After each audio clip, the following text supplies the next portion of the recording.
Okay. Are we live? Ah, of course. Unlike last night, I click live on OBS, it goes live on YouTube. But couldn't do that for my Cyberpunk Red campaign. Thank you, YouTube, for being inconsistent as always. Hello, everyone, and welcome to the channel. My name is Asmagon, and today we're doing another open mic. This time on the new Iron Within animation on Warhammer Plus, which I got a Warhammer Plus subscription for only the 1 month. I immediately canceled it. I'm only doing the 1 month because I really did want to see this animation. And by God, was I unimpressed. Yet again, and I should have been unsurprised. To be honest, at this point, the only animation I'm actually going to be open and positive for, other than this, because I was hoping for Iron Within to be another great animation, and it just wasn't. But I was hoping, other than Astartes 2, this would be the other thing to look out for. The thing that might be worth the subscription to Warhammer Plus. Unfortunately, it is not. And it is, I'll go into that, but I just want to make clear a couple things at the start here. One, I don't think it's a bad animation. I'm not here to say, oh shit, it's got no quality to it, it's absolutely terrible. Anyone who ever animated a single frame of this should be embarrassed to be born. No, I'm not here for that. It's not that bad. Like I say in the title, and like I said in the thumbnail, it's subpar to a professional quality work, and it is fan level quality. Now, that can be an insult to certain fan projects, like Astartes, which is on the level of professional quality. This is not. But when I say fan level quality, I mean it's not polished. It's not carefully curated. It doesn't feel like the max amount of effort was put into it. And given that it had a budget, at least presumably, because GW was behind it, they took on the studio that was behind it. They hired them. Therefore, they were supposed to be giving them a budget. They were supposed to be giving them the time that they needed to get the project together. To be honest, this and everything else that's been on Warhammer Plus has continued to prove left and right that that's not what's been happening behind the scenes. GW hasn't been hiring these people. They literally just threatened them with lawsuits. It's like, hey, we know you're working on this fan project, which, by the way, Iron Within and Exodite were both fan projects that were meant to be put on YouTube for free. They were being crowdfunded, and then came the sniping campaign that happened to Sodaz, Syama Peterson, with Astartes, and with the crew behind the Exodite and Iron Within. All of those were fan projects that GW sniped and said, nope, we're hiring you officially, which we all took and hoped to mean that they were actually being hired. They were being given a place of work, they were being given a budget, they were having all their expenses paid, and they were being put full-time to work on these projects, as opposed to them being fan projects, which these people were doing on the side, presumably while also having a day job and having other obligations while working on this on the side. That's what a fan project typically is understood to be, and that's why when we see stuff like this and it's free on YouTube as a fan project or it's crowdfunded, we're a lot more forgiving because it's under the understanding that it's a work of love. It's made from people who sacrifice their free time for it. It's understood that it being free, we don't have to pay anything for it, so we also accept it as a free product. Therefore, again, we're a lot more forgiving given both the circumstances of the people making it and the cost of the work itself to view.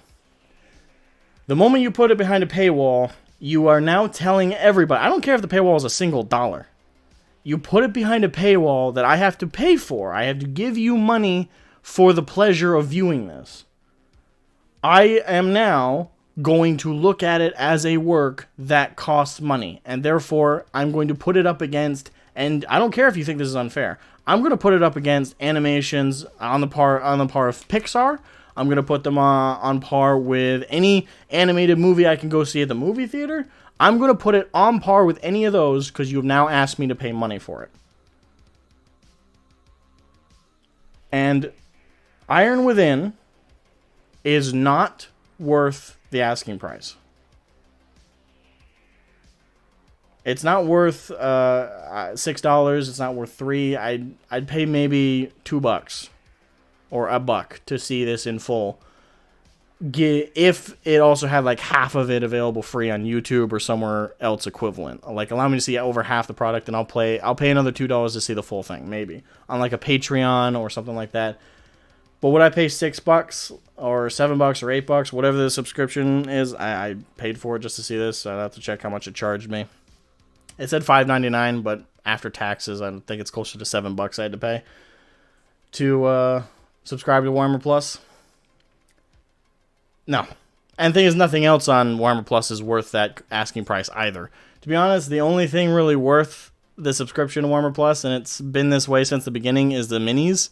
And even then, it's like you have to be subscribed for over a year, so that's like what if you pay monthly, that's I want to say $65, something like that. And if you pay like the deal, if you call it that, the yearly annual subscription, which is $59.99, so it's the cost of a AAA video game, then you get that miniature. And I still hate that people call it like, oh, you get that free miniature. It's not free. Did you get it without handing over money? Then it's free. Did you hand over money? That's not free. You didn't get it for free. And no, if you go to the store and it's like buy one, get one free. No, that's buy two, get half off. That's what that means.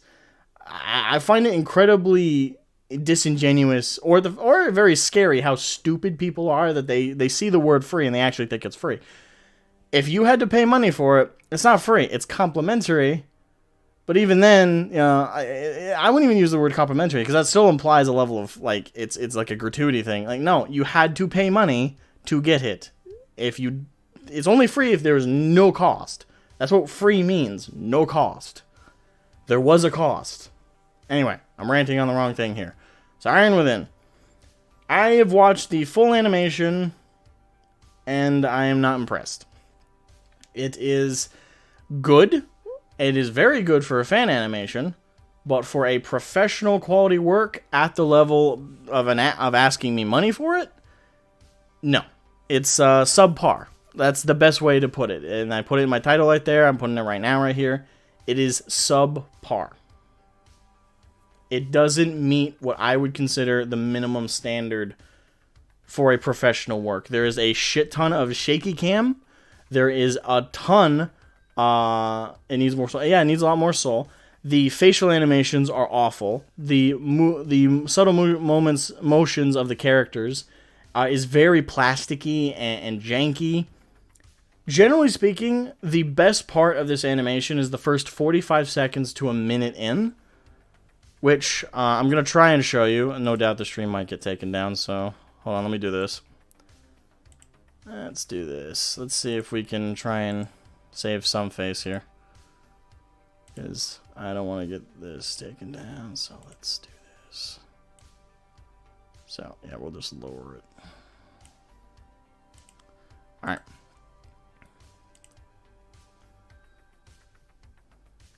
So, the first minute or so of the animation right here is the best part.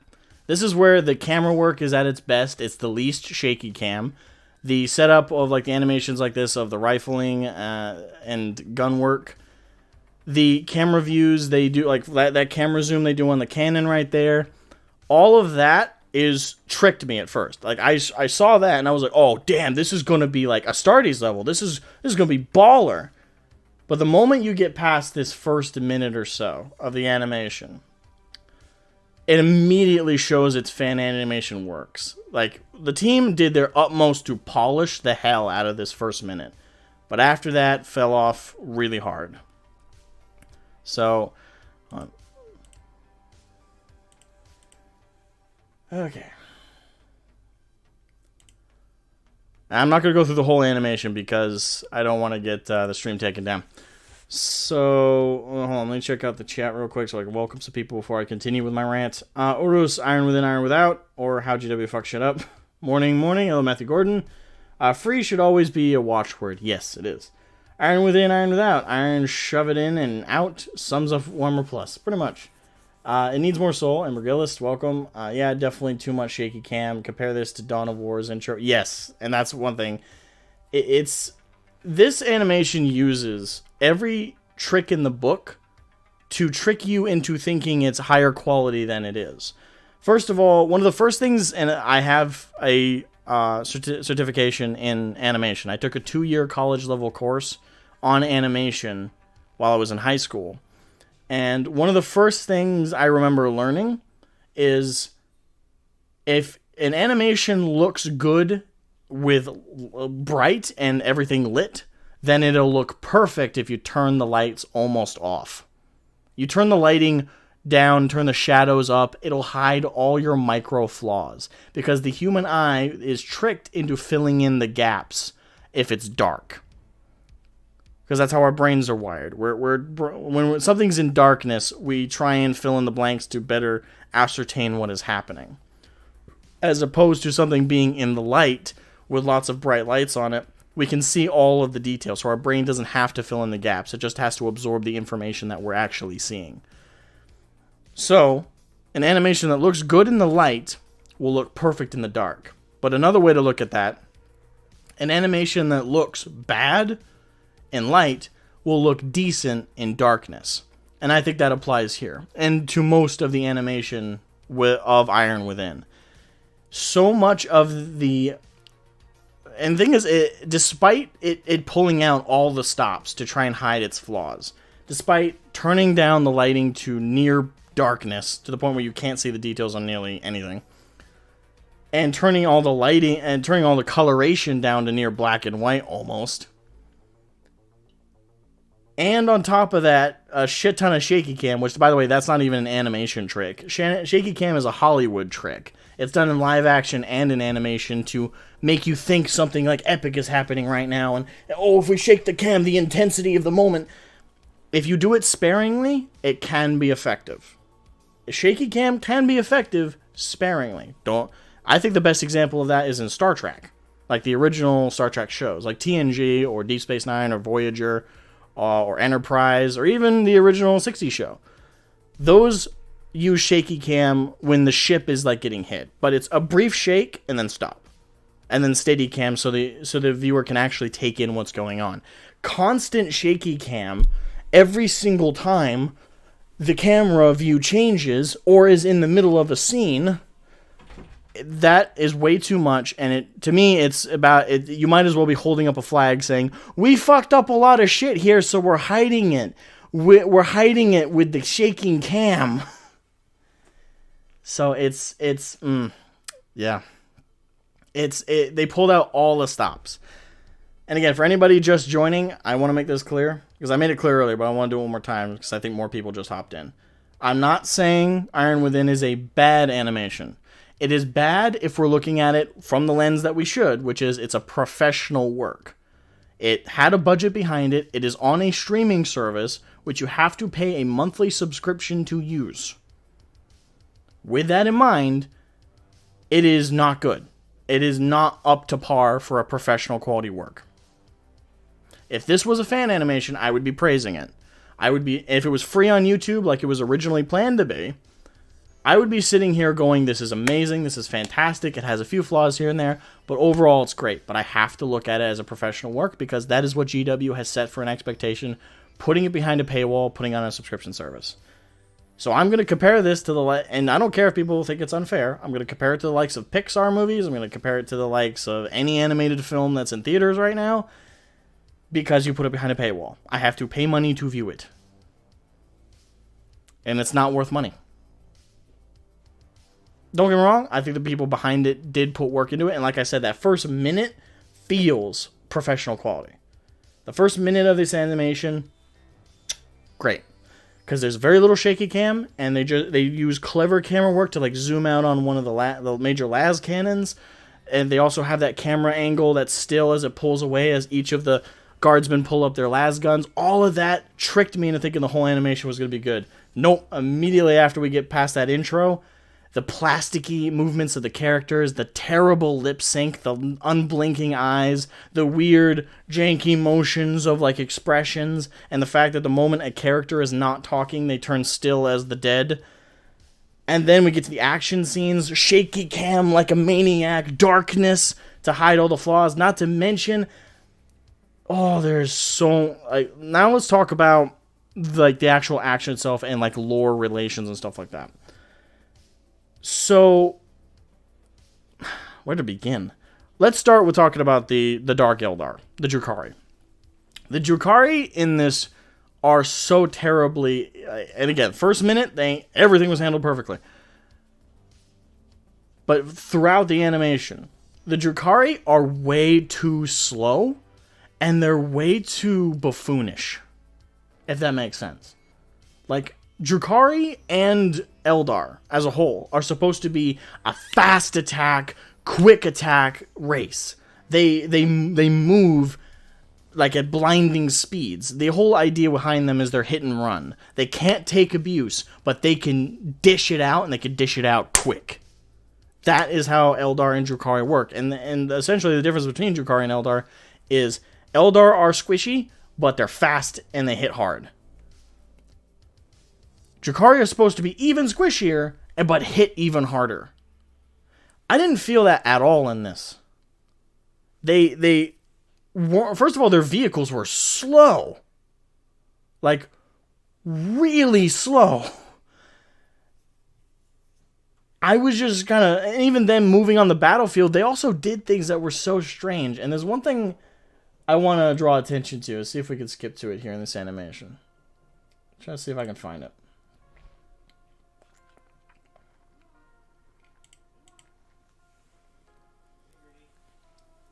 Yeah, because there's this one particular moment that was so stupid to me.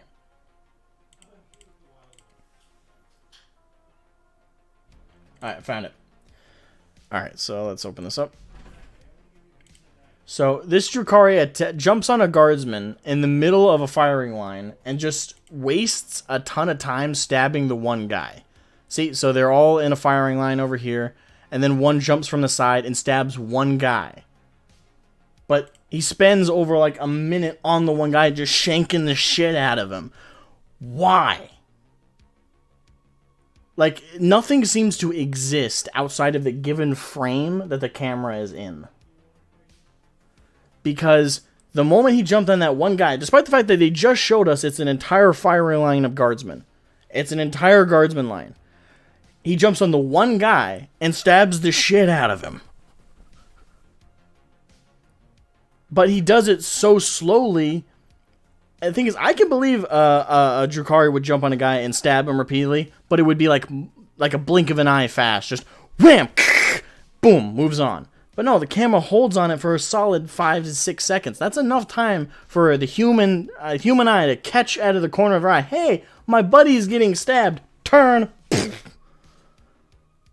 It's someone could have shot this one. Yeah, they could have shot that one. They could have shot several. That's the whole thing with the Drukhari as they're portrayed in this animation.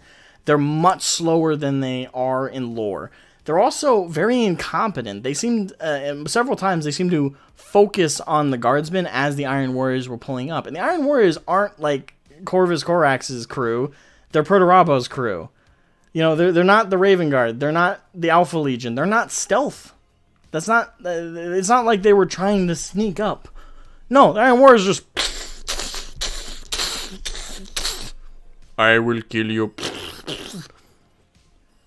They're not. Why are the Drukhari still focusing on the guardsmen for most of this animation, even as the Iron Warriors are pulling up? And the thing is, their drop pods aren't stealthy either. Like, you should have heard and saw that. Why were you focusing on the guardsmen?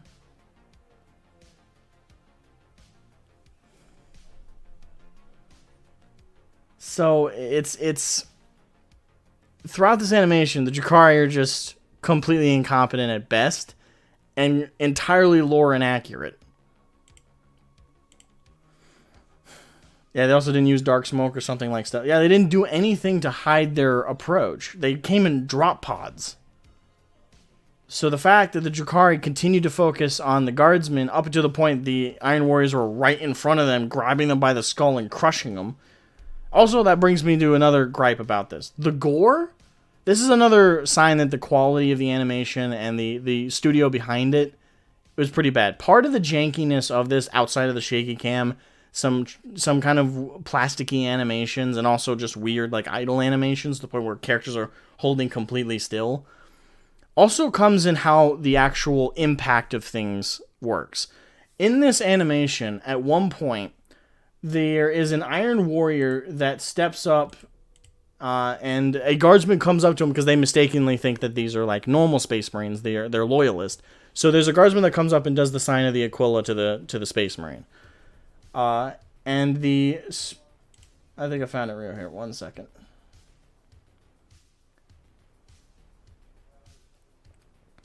Yeah, I found it. Hold on. So a guardsman's doing the sign of the Aquila to the Space Marine.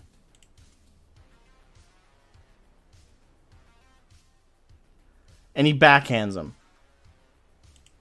But the backhand is so pathetic. The impact doesn't feel like a superhuman super soldier in power armor. It just looks like a normal man backhand another. Just bam, and his head's knocked to the side. But I felt like he could have gotten up from that. I didn't feel... There was nothing to validate to me that was a crushing or killing blow. The head didn't burst into blood. There wasn't even a blood splatter effect on the screen to simulate, like, if a camera had actually been there, blood would have hit it. They did nothing to sell that as a crushing blow. And that goes in throughout the animation. That also comes with the bolter rounds and the bolter impacts.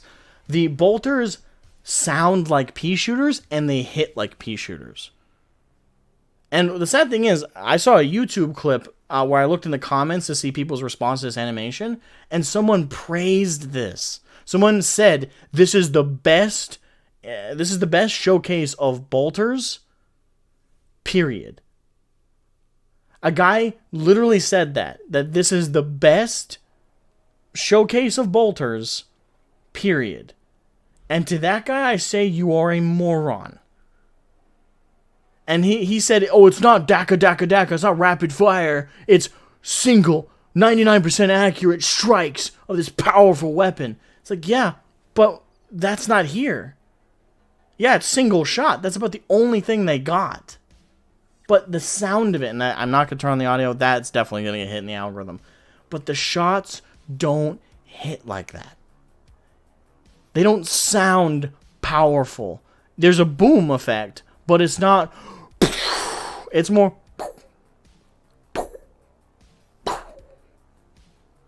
I believe it's shooting. If you would ask me, if I had listened to that and had my eyes turned off, or even if I had my eyes open, what would I say that is a 75 cal rocket propelled round, diamond tipped? No, I'd say it's about a 308 maybe, 45 at most, but distant. If I'd opened my eyes to see a bolter, I'd been bullshit. Like, no, that's not what that is. It's a pea shooter. And also, when it comes to the impact, it's so petty. Like, we see it several times throughout the animation. The Iron Warriors shoot bolters at the Drukhari. It hits. We see the impacts. And yes, the shaky cam disorients it, and the darkness hides some of it as well. But the one thing we know for a fact is the Drukhari get hit, and the reaction is, They just hit the ground. They don't go flying off their feet. They don't burst into gore. Their heads don't just separate from their shoulders and there's a headless body hitting the floor. Like Astartes did that so much better. Here, it just hits them, but they're completely intact. There's a spark effect to show that they got hit, but they fall to the ground daintily. No visual satisfaction with the impact of a bolter. Again, a 75 cal rocket propelled ballistic, diamond tipped. And it felt like I was watching someone shoot a 22. It had no impact. And again, with what I just showed you with that Iron Warrior backhanding, that was another opportunity for a selling impact. Have him fly off his feet. Have his head separate from his shoulders. Or as simple as burst a blood effect onto the screen. just out of the screen. That honestly, if they had completely like obscured our view with that, still would have sold to me a better backhand impact of a super soldier in power armor backhanding a man who's got just an everyday helmet on. Instead, it's bam, and his head's knocked slightly to the side. And I don't even know if he's dead. There's no blood. His helmet's still intact. His neck didn't do like an L shape. It just went to the side. Am I to assume he's dead? And then it comes to another big point I want to bring up. Gore. The gore in this animation is terrible. Because it doesn't exist. There is whopping 3 moments we see blood. 3. In a 25-minute animation. About the Iron Warriors, Drukhari, and Guardsmen. 3. Don't get me wrong, we see a lot more death than that, but there's no blood effect. We see the Drukhari stab at a guy. There could have been just a simple After Effects of like a PNG image that they could have just rapidly done like a morph effect to show blood. They didn't have to like make like a liquid effect in the animation. There's tricks you can do in editing to make blood effects. It would have looked cheap, but it still would have felt better than nothing. But there was virtually no blood effects in this. And we see the Drukhari like fucking hack at a person twice. And there's no blood spurting out of their bodies.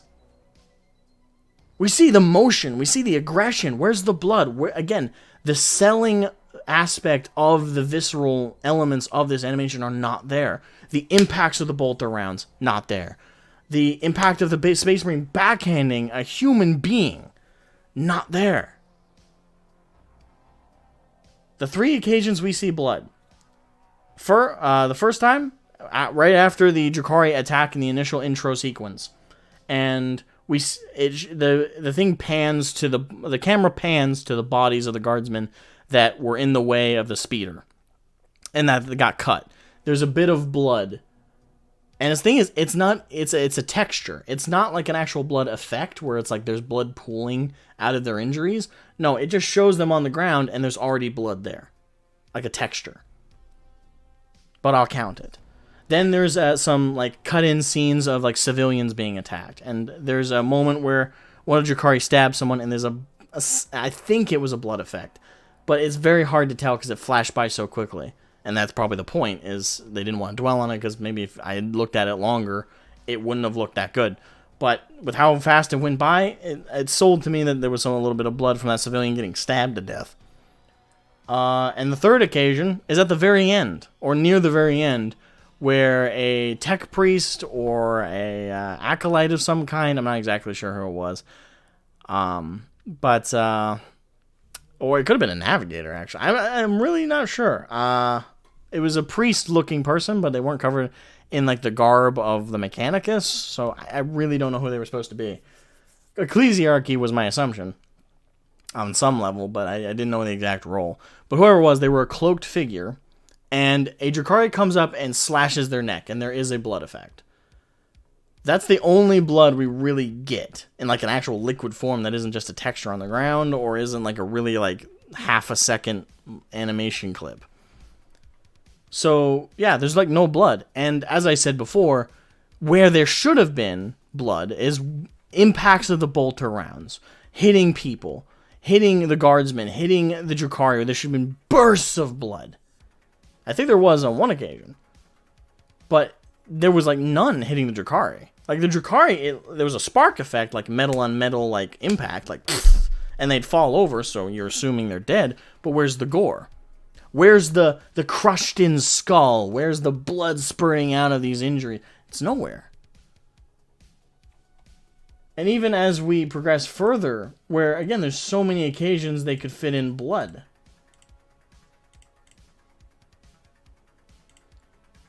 Here's another occasion.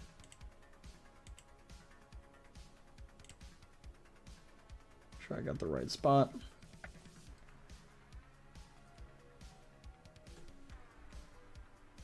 Okay, here. Here's another spot. This guy has a power maul. There's a brief blood effect there. Spark, no blood. Spark, no blood.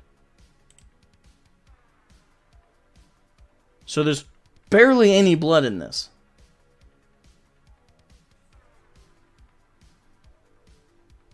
Corn is displeased by this animation. I am displeased by this animation. It is very underwhelming in the gore department. And this is 40K. Like, 40K is supposed to be as visceral as it gets. This is a universe built on visceral gore. On horror, on fear, on just overwhelming, terrifically horrible odds. And there's barely any gore.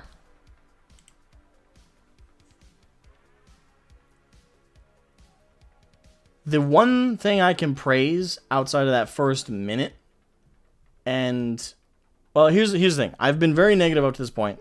I've pretty much laid out all my biggest gripes. So let me lay out some things I do want to give a little credit to. I do think the models look fairly decent. Not perfect, not amazing, and again, the lighting does help them make them look better. Would they look as good if there was a giant spotlight put on any of these? I don't know. But with the lighting that is there, the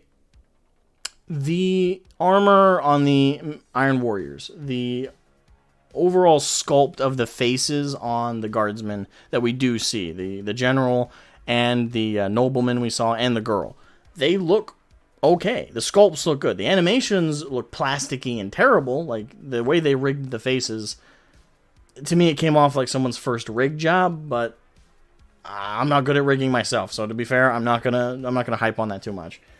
But regardless, the end result still looks plasticky, rubbery, and it just looks bad. So it didn't really land there either. But the sculpt, the actual model itself, does look good. It's just, unfortunately, when it moves, it doesn't.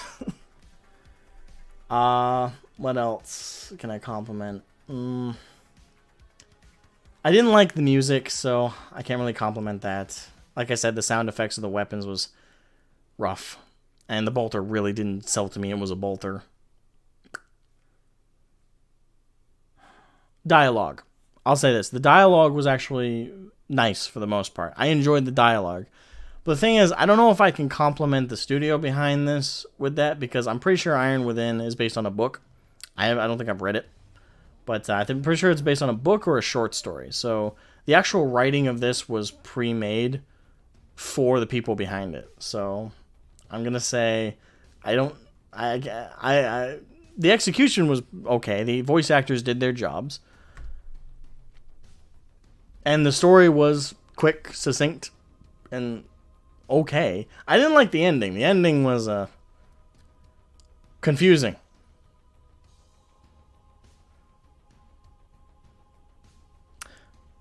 Well, like I said, I've spoiled the whole thing at this point, so I might as well spoil the end.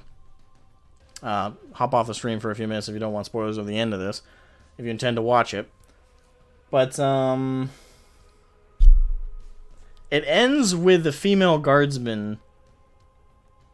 Okay, so here's how it ends. The Drukhari get their asses kicked. Shocker, I know. They get their asses kicked by the Iron Warriors. There's 2 guardsmen, seemingly, left at the very end. There's the general and the female lieutenant that we've been following throughout this. And she's shown to be like the more hard-headed, stronger-willed of the 2 throughout this. Like, not the general wasn't, I'll give them this. It didn't go like full, like the woke thing where it like makes all the male characters look entirely incompetent or bad. The general is portrayed to be like a strong man who's clearly led by faith more than she is. So he does do a couple things that are kind of derpy in this. But it didn't, for me, they didn't go full on and make him look absolutely incompetent. It just made him look a little, they definitely took a little bit of intelligence away from him, I'd say. But I would chalk that up more to he's more of a religious fanatic than she is. So I can accept that more. But it was close. It was close to feeling like they were trying to make her look better by making him look stupid. But not full on. Because most of what he did wasn't completely stupid.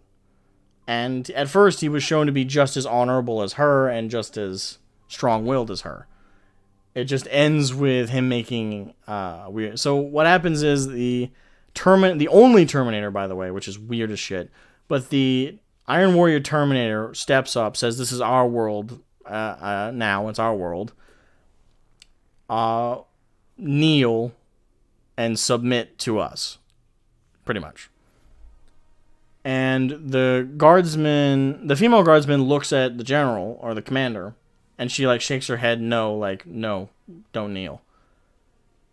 He looks at her, but then he looks to the bodies of of the Drukhari, and he also looked at the bodies of his fallen.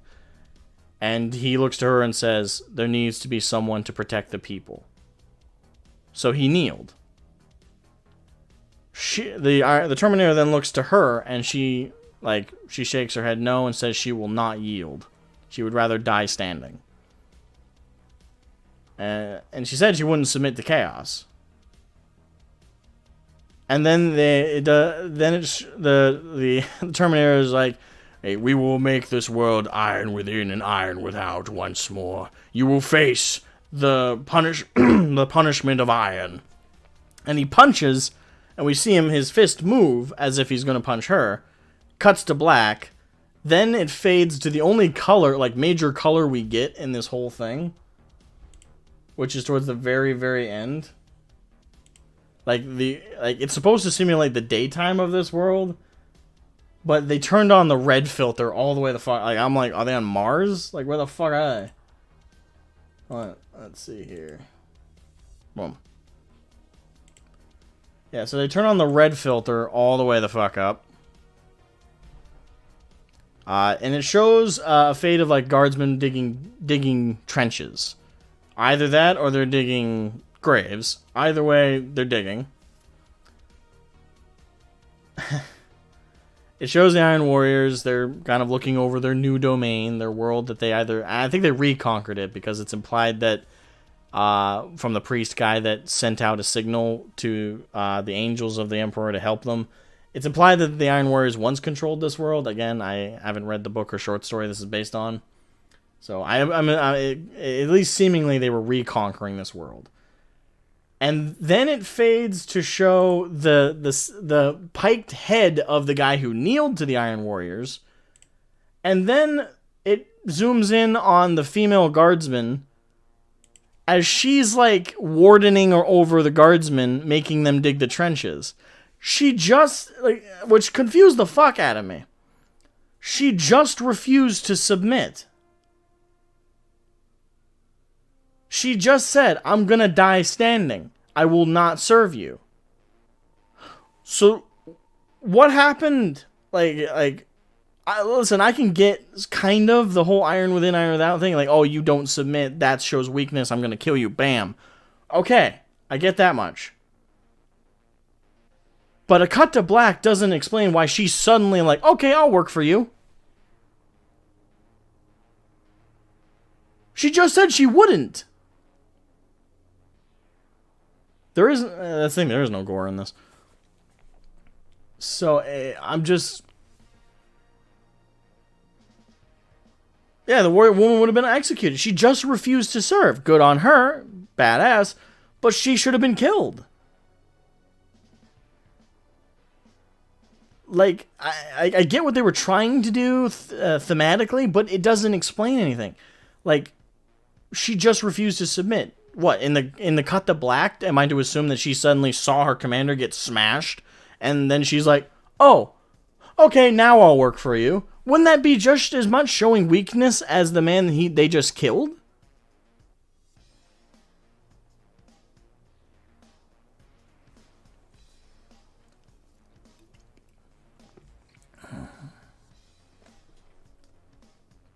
It just doesn't make any sense. It's also nerve, probably. Yes, but again, if the whole point of that was to like see which of them is stronger, wouldn't have her like suddenly go, "Never mind, man, I'll work for you. Don't kill me." Wouldn't that show just as much weakness? At least the general submitted. The general didn't submit like a bitch. He said, I need to be here for the people, and he bowed. He didn't like, oh, okay, I'll serve you, please don't kill me, please don't kill me. Like, if he had done that, okay, I could have seen it. But he did so very stalwartly. That to me shows strength. Not the submitting part, but submitting the way he did, just kneeling and saying someone has to be here for the people. If I was one of the Iron Warriors, I would be like, okay, so he's not submitting because he's afraid of us. He's submitting because he wants to be here for the people, and that's what he's most concerned with. Fine, that's still fealty to us. But there's still strength in that. There's no strength in like for me, she bitched out. I don't see that as iron within, iron without. You killed the general who submitted honorably, and you put her in charge. Because presumably, she saw her commander get turned into red paste and went, okay, I'll work for you.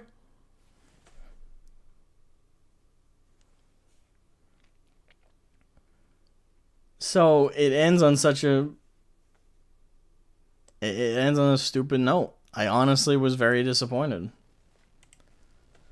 It just ends with a zoom in on her and then it cuts to black.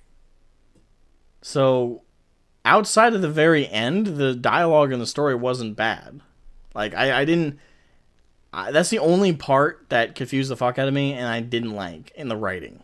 Like, the writing, like, that was it. The rest of it was fine. Though it's short, so it's not like there was a ton of writing to really review about it.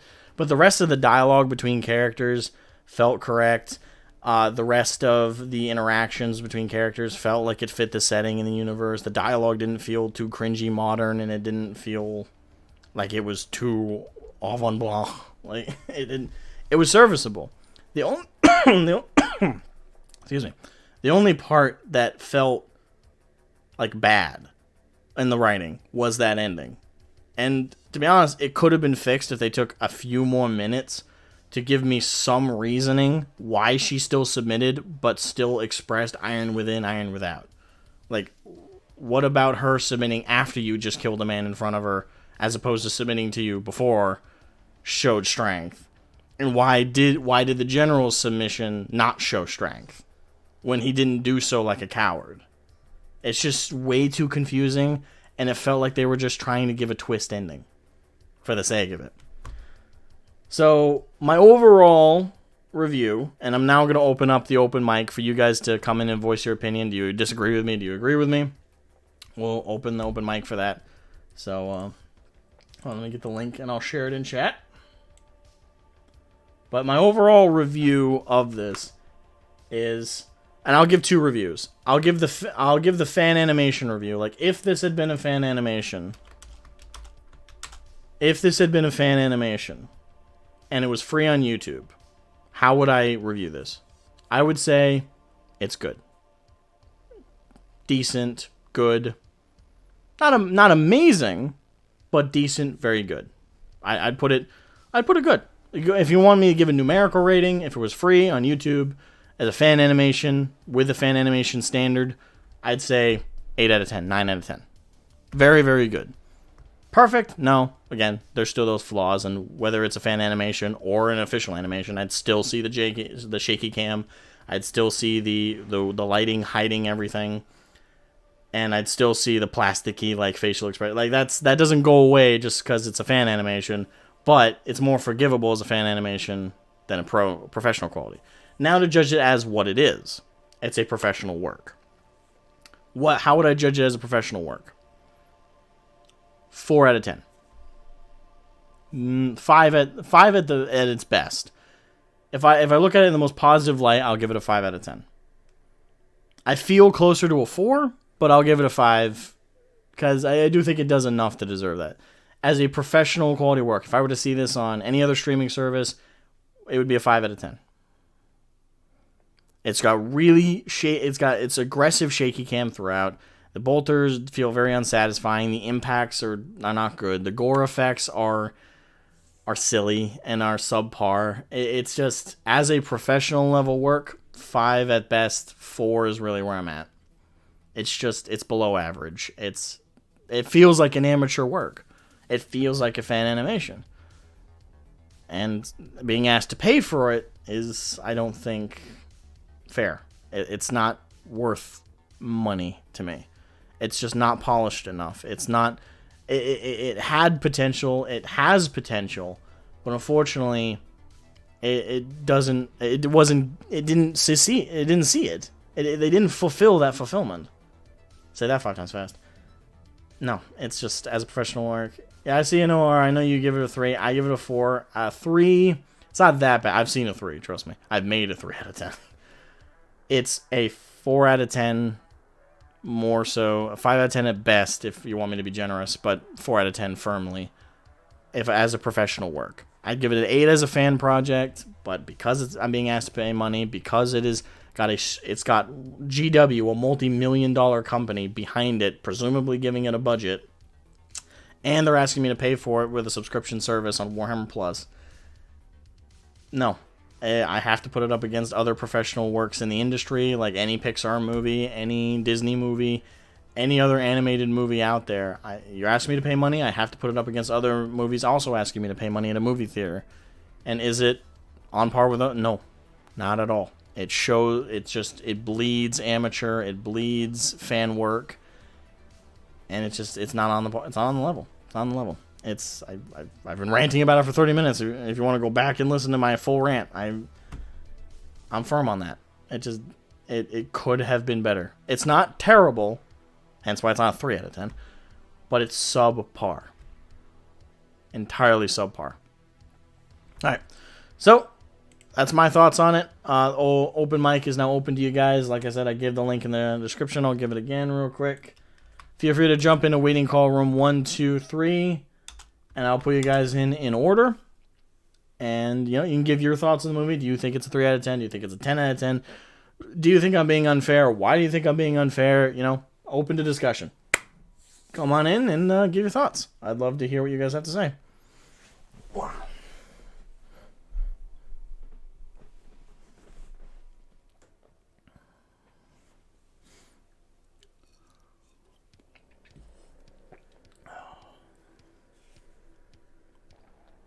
While I wait for folks to come in, let me, just as I said that, Gilly Guy popped in.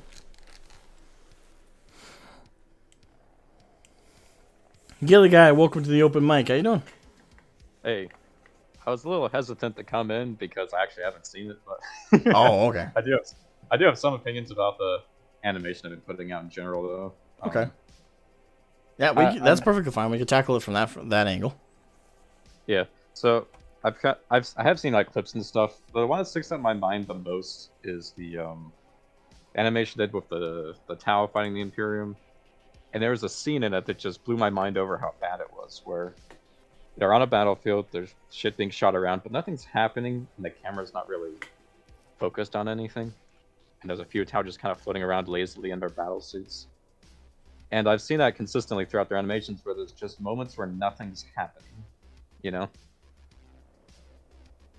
Yeah, I have seen that. I also see that a lot in Hammer and Bolter as well, but that's also 2D animation, so things being still in certain moments actually works better in 2D animation, because a drawing holding still doesn't have all its life rubbed out of it, whereas 3D stuff, when it holds still or it's completely still and there's no motion, it does feel freaky, like an uncanny valley.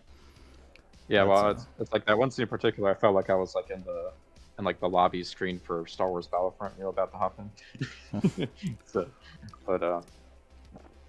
Yeah, it seems to me like what they've done with all this funding and such is that they said we can crank out fan animations even faster, instead of let's make something good. Well, this is my conspiracy theory on it, and I think yours is just as valid as mine, but this is mine on it. I don't think that they're giving these people any budget.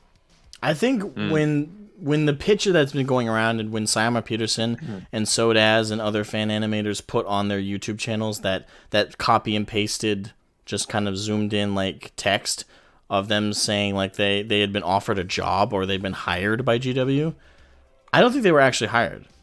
I think what happened was, and it's kind of an add-on to what I already believed that they were extorted to be quote-unquote hired by GW under threat of lawsuit because of the use of their IP without their permission. and then using and like threatening like legal action.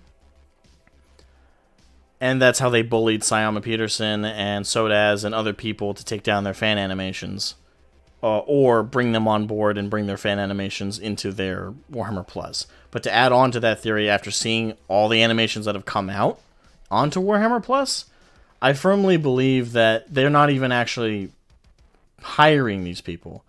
Like, they are giving them jobs and stuff under like the threat of legal action, and in the case of the Hammer and Bolter studio, maybe they are actually hiring them. But in the case of the fan animators, I don't think they are given like a studio. I don't think that these people are being given a budget. I don't think they're being paid. I think they literally just had their projects forcibly put onto Warhammer Plus. Like, this to me comes off like it. Like I said, this Iron Within is purely fan animation in its bloodstream. I don't see where a potential budget that they may have received from GW went. So I don't think they were given a budget. I think that they were just told by GW, hey, finish what you were already working on under the guise of it being a fan animation, and we're going to put it on Warhammer Plus because it's our IP. I think that's what they're doing. And that's how it feels. It's the same with Angels of Death. It's the same with Exodite. All of that felt... And despite the Exodite's very, very good, don't get me wrong. But none of it felt like GW actually handed over a check. Not to me. Yeah, that would make sense, because I imagine they'd be looking at these animations online being like, oh, look, they're successful. Everyone likes them. Let's just keep it going as it is, without thinking about what people are going to have expect of them, Yeah, like the moment you put it behind a paywall, people aren't going to be as positive. Because now you've asked for money, now people are going to go, oh, well, if I have to pay for this, okay, well, I also have to pay for Netflix, I also have to pay for Disney Plus, I also have to pay for Paramount Plus, I also have to pay for HBO Max, I have to pay for Amazon Prime, I have to pay for insert list of streaming services. Why? What does yours offer? Nothing. When you really break it down, what does Warhammer Plus offer? Well, White Dwarf, okay? I know maybe one really old guy who used to collect White Dwarf. Anybody else do I know in the hobby who collects them? I know zero. So White Dwarf isn't really a seller. Okay, what about the digital rules? Some people might care about that, but you can also get those free on Wahapedia. So there's a free option for that. Next. Well, you get battle reports. Free on YouTube. Watch Play on Tabletop. Professional quality for free. Next. Well, we also do painting videos. Shit ton of painters on YouTube, including myself. Midwinter Mini. Well, I'm not gonna put myself on the same level as Midwinter Minis. I stream that shit, but I don't actually like tutorial people. So, but you got Midwinter Minis, you got Miniac, you got as much as I don't like them, Goobertown Hobbies. You got Dana White. You got Dana White. Is it Dana White or Dana Howell? There's another painter by one of those names on YouTube. There's a shit ton of painters on YouTube. Next. Oh, the fan animation. Well, we got the animations, most of which are not on YouTube for free because you IP sniped them, but you didn't do anything to make them better. Yeah, they I think they kind of like did the opposite of the Jurassic Park. They put a bunch of thought into what they should do, and they think about whether or not they could do it. Because they, in order to make a good Warhammer Plus, they would have needed like a library of stuff to offer you. But they decided to make Warhammer Plus before they made any content, to be honest. So it's like, what were they going to pull from to give to you? They did like pull it out very quickly out of nowhere. So I do think. Well, it's hard to say like what the time frame or because we don't have any leaks behind the scenes of what was going on. I do think that they were planning on making a streaming service. I do think Warhammer TV was in the cards well before they sniped the animations, or maybe even well before they planned to. And I do think the original plan was to do painting videos officially there, was to basically take all their YouTube content and put it somewhere else. Where they could charge people money for a subscription service. And I do think they were always planning on doing like the bribery with trying to sell like a miniature through the service. I do think they were always planning to do that as well. I don't think they actually plan to make it like a streaming service like with animations until they were already in production on Warhammer TV. Because they very shortly after they sniped the animations down, did they pull out Warhammer Plus. So I do think that's true.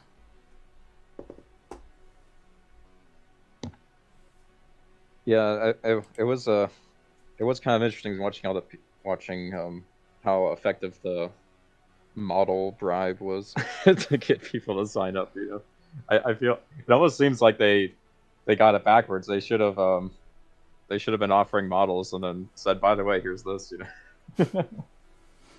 True.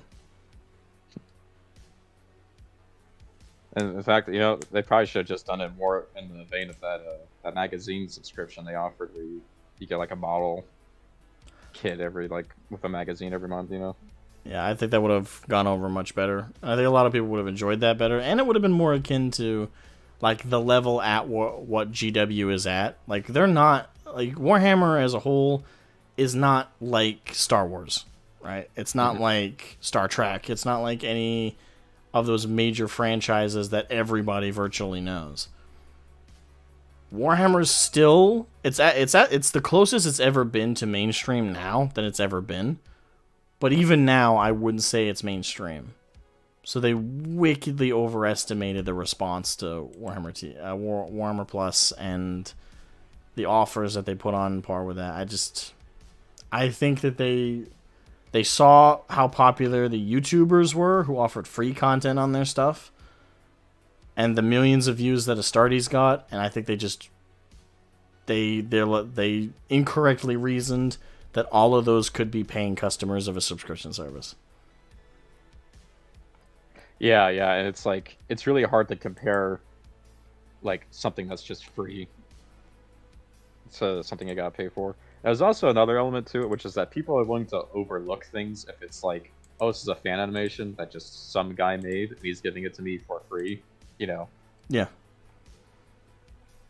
And you take a look at what Soda's makes, you know, it's rudimentary, but it's made by one guy, so it's still impressive and fun to watch, you know. Yeah, and that's an important thing to note and this is again a thing that GW did not consider.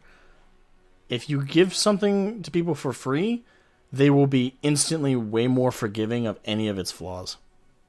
Mm-hmm. That's part of the reason that Astartes blew up like it did, is because it's basically it's like movie level stuff made by one guy, which is what blew everybody's minds so much. Is they're like, this is absolutely, animation. Absolutely. And it was free on top of it, so people didn't have to pay anything to find it. So they could flock to it with ease. Sayama didn't have to sell it to people. When you have to sell something to someone, it's so much more demanding of like expectations and quality. Mm-hmm. And to be fair, though, if Sayama, this is what I would say here. If Sayama had one day gone, okay, guys, I've made like 2 or 3 parts of Astartes. If you want to watch the last 2, you have to go to my Patreon. I would have been like, fuck you, but fair. Yeah. All right, you gave me the free crack hit. I'll buy the rest. Yeah, like I would have understood. I would have actually been like, fair enough. Okay, take my money. Man, if it was just a you know, oh, you get to see it a week early, he would have made a lot of money. You know. Oh yeah. By the way, I pulled up on stream for everybody what Warhammer Plus, and in terms of their shows, their animations, on screen is pretty much everything. They have Iron Within, Angels of Death, Interrogator, Hammer and Bolter, the Exodite, Astartes, and the Armoring of a Space Marine short. That's their whole animation catalog. And they also, of course, have the musical scores from Hammer and Bolter's Death Hand, the Exodite, Angels of Death, and Interrogator.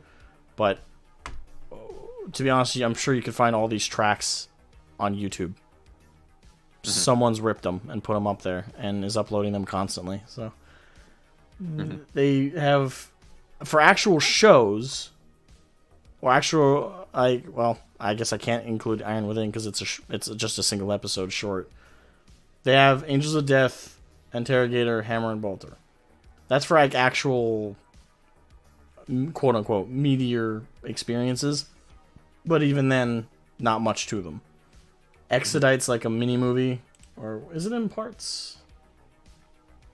Okay, yeah, it is in parts. My bad. So it's a 3-part movie effectively. Mm-hmm. But yeah, and yeah, if you're gonna be talking about like things like their painting or their battle reports, it's like, if you're gonna be putting it up on that service, it's like it better blow my mind. You better be doing things that like no one else is doing. Like your battle reports better be having like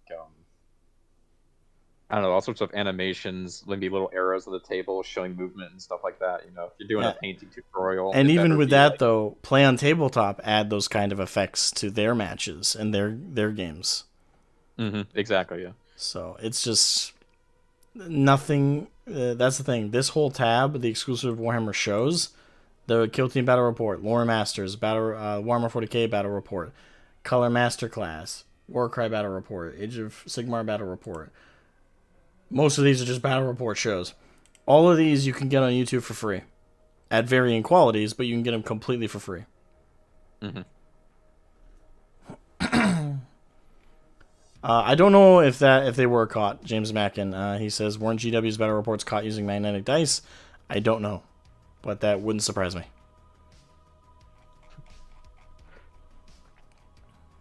Yeah, which is like a very silly thing. I can't imagine why you would even need to do that. I guess to make some armies look better. I mean, I would totally see them being that shady to sell more models, but because I mean, couldn't you just like, if you're gonna chop up the editing, couldn't you just keep re-rolling the dice until you get a decent result? They could. It would take a lot more footage though. Alright. So, any other thoughts on the whole animation stuff or on Iron Within or anything? Nah, I'm just gonna iron out. Thank you for coming on, man. Much appreciated. Alright. Share the link again in chat if you want to give your thoughts about the Iron Within animation. Sorry, man, my throat's a little caught today. Go ahead and click the link. Jump into waiting call room 1, 2, or 3, and I'll be happy to pull you in, and we can talk about it. Yeah, so in a couple hours. Yeah, it's a couple hours worth of content at best.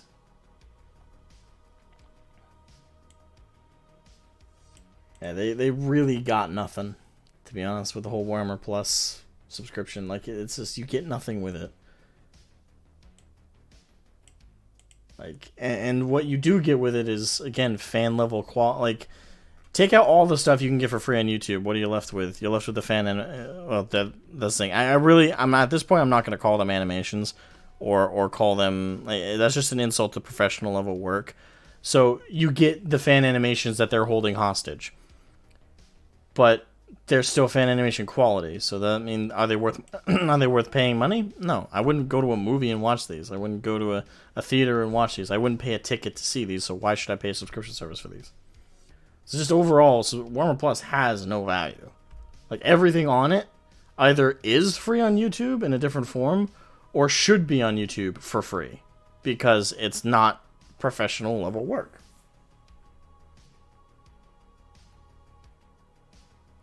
You taking a break on Angron? Okay. Wait, you got an Angron? Yeah, I'm looking for an STL file on Angron myself right now.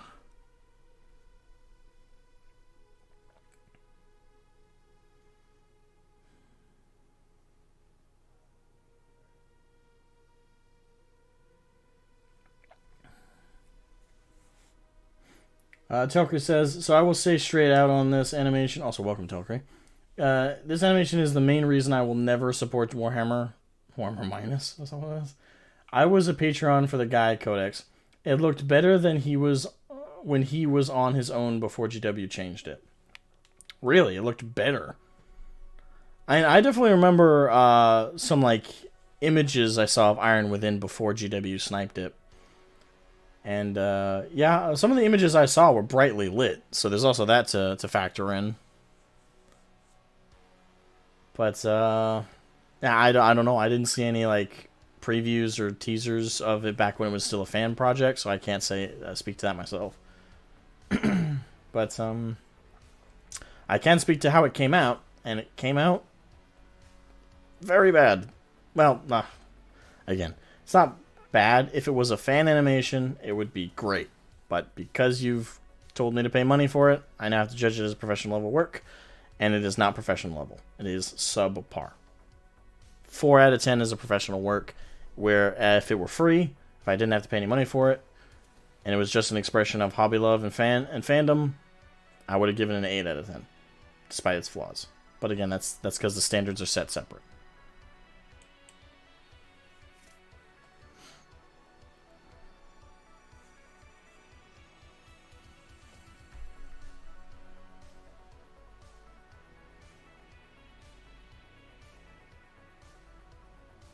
Someone puts adult drawing on fridges. What?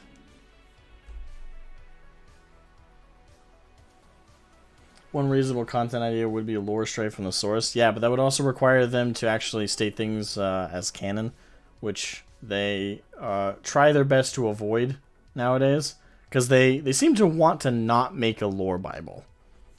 Which, if they made their own, like, the Lore Master stuff is them just kind of reiterating, like, synopsises of books from what I've seen of it. Maybe I'll look into it more, but that's all it seems to really be. They don't really speak to it the same way. And to be honest, it's just not as engaging. Thing is, all of their official shows, one other thing that lowers their value from already not being worth it at all to being less than worth it is because, in the case of the battle reports, it's so artificial. It's very much played out. It's very much acted. I don't feel like the people playing are actually having fun. And I also don't feel like they're playing with their own minis in the battle report show. To me, it's just the heavy metal team painted up the minis, and now just 2 guys who work at the store, or work at the shop, or work at GWHQ just play it. But they're not playing with their own minis that they've custom painted with their own transfers, their own decals, their own custom base. No, they just grab them off the shelf from pre-provided armies that they were told to play with. And I don't feel like it's real. Like, it's artificial, it's acted out, it's played out. I'm not saying it's necessarily scripted, it might be. Especially if the whole accusation of the dice being magnetic is true. Then yeah, maybe it is completely acted out. And played just to try and convince people to buy certain armies that aren't selling as well. I don't know. But overall, it feels so hollow and fake. Whereas if you watch a battle report on YouTube, even if it's not like play on tabletop, it's like just someone holding their camera or holding their phone while they play with their friends at a store, that feels so much more genuine. It feels so much more real. Like, I'm watching a real fan of the universe play and have fun. I'm watching and experiencing, like, real people enjoying the hobby. I just don't really feel that in the show. Oh, hold on. Oh, Molotov Kraken joined. I'm assuming that's... James, is that you? Hold on, let me pull this up on stream.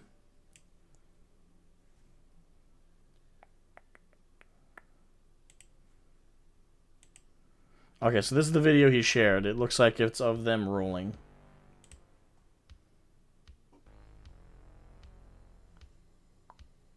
Wait, hold on.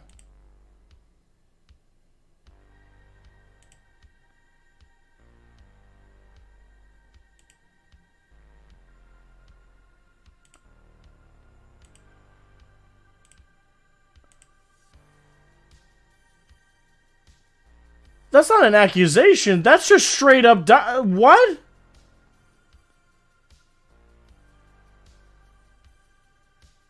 Those are straight up magnetic.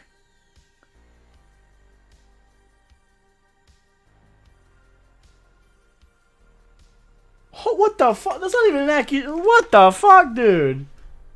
That's not even hidden. Look at that.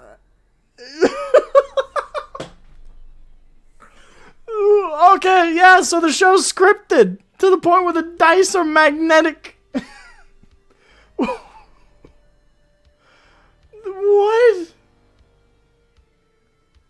Like that? What? Why? Yeah, like it's not even subtle. They have a camera zoomed in on the dice rolls.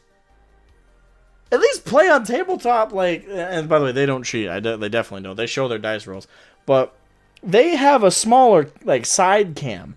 These fuckers are so stupid. They have a whole camera zoom in. The whole view is the dice roll. But even if it wasn't, that is so obvious. Yeah, like dice don't roll like that. That's not a natural roll. That's magnetized. What the fuck?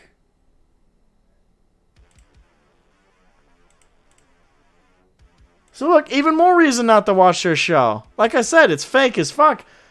But I was just talking about like how they like talk and how they experience playing the game. These fuckers are just straight up cheating. It's scripted. Oh my god. So look, even less reason to watch their fucking shows. They're preordaining how it goes.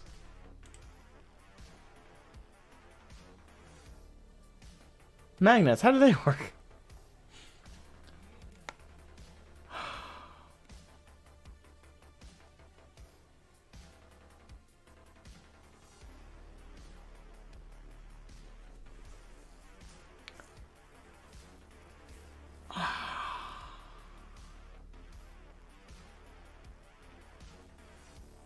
Wow. GW bans people from tournaments for that. Yeah, but they also don't ban people for having third party and like 3D printed stuff as well. And they also got caught 3D printing parts of their minis that they put for like advertisement stuff because they have like the printing lines on them. So it's not the first time they've like bullshitted their way out of this. Wow. Wow. Okay, I thought that was just an accusation, but to see for myself, like they just.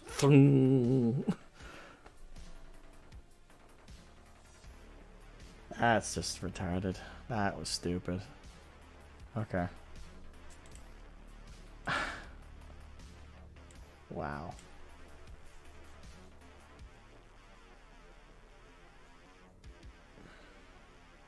Yeah, they probably 3D printed the magnet dice. Oh. Well, if you don't have double standards, what standards do you have, I guess? The fuck? Oh, sweet Jesus.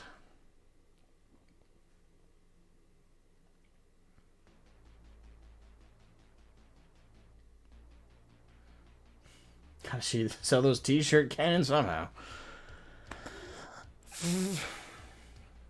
Dude bans people for having too old models like old Morka Orc buggies.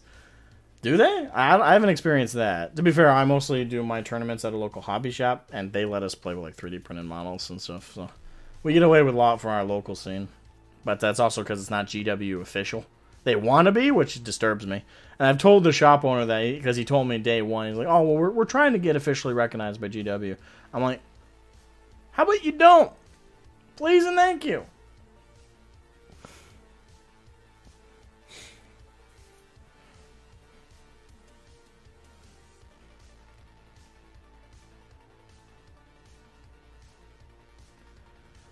Oh my god. That is just stupid.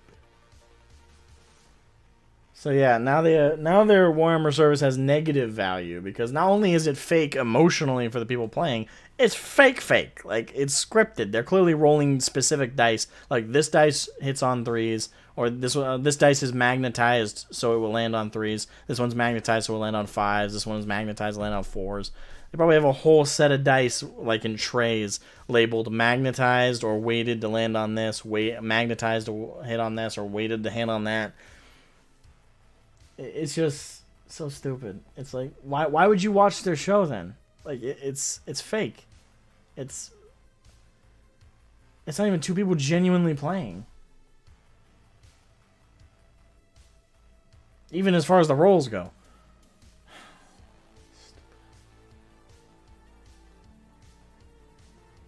They banned a guy for using old RT Marines. Really?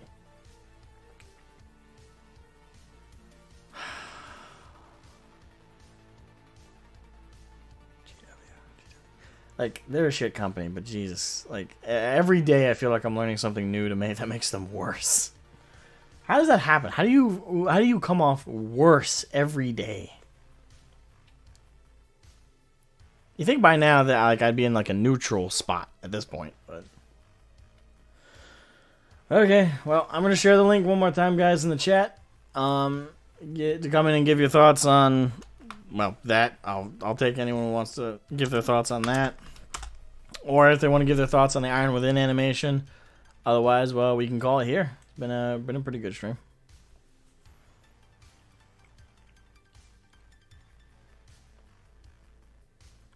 I gotta watch that again. I'm sorry. That's like I'm so captivated by the bullshit.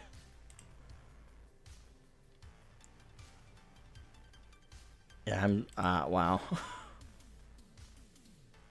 It's just so obvious. Honestly, that's probably the most impressive part to me. Is just like how horribly they hide it.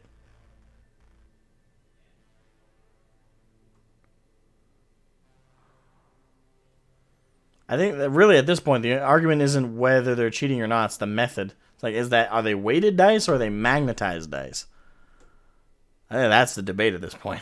I think it looks like they're magnetized, but because the way it like, because if it was weighted, it would be a lot more subtle, I would think. Whereas if it's magnetized, like the magnet's always trying to land on the one side.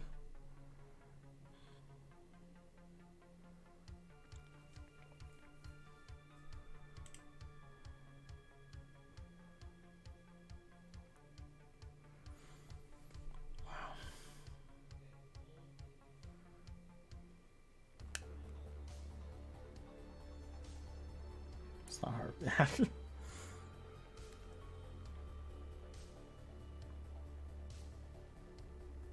I've seen the horrors of GW before this. I've been in the hobby 10 years. I've been watching the horror of GW's bullshit.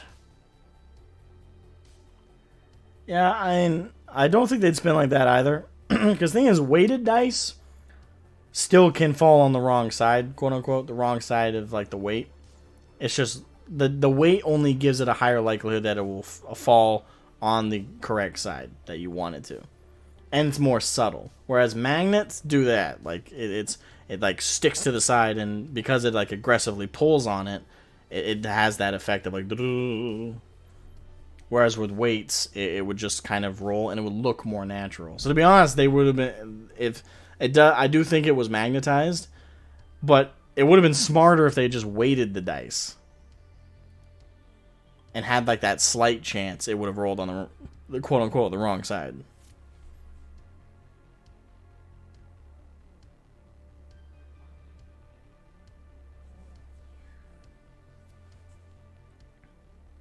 You're a bitter guy, so I mainly only watch Warhammer Fantasy Battles 6th through 8th edition and the fan version Warhammer Armies Project Battle Reports. But Warhammer does not have that either.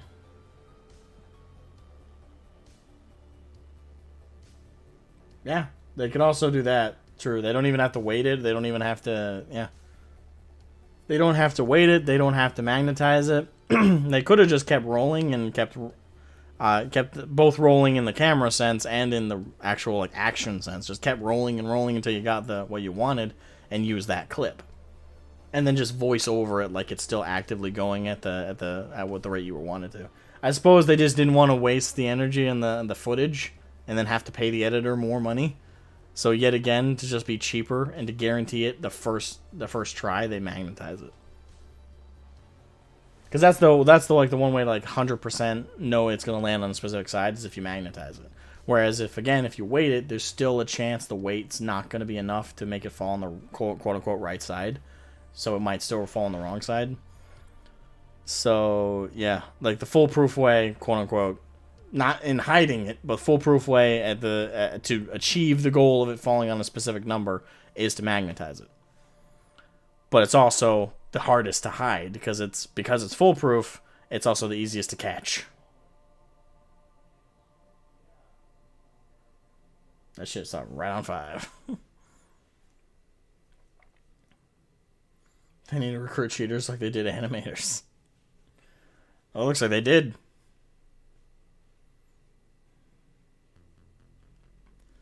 Alright, so I got no one else in call. So, we're going to call it there on that hilarious note. Again, Iron Within is a subpar animation. It's not worthy of the subscription cost. It's janky, shaky cam. Very bad sound effects for the bolt rounds. Gore is barely in it. It's subpar. Only thing really decent about it is the voice acting, and even then, I'm not gonna sit here and pretend it's like this amazing thing. It's okay. The whole thing would have been an 8 out of 10 as a fan animation, but as a 4 out of 10 or less as a product asking for money, and with $1 million company supposedly backing it up. Also, apparently, and even if you wanted to watch Warmer Plus for the other stuff, apparently they're cheating at the little battle reports. So, have fun with that. Oh, God. This is such a shit show. JW are scummy, like, through and through. It's so impressive. Anyway, have a good one, guys. Bye-bye.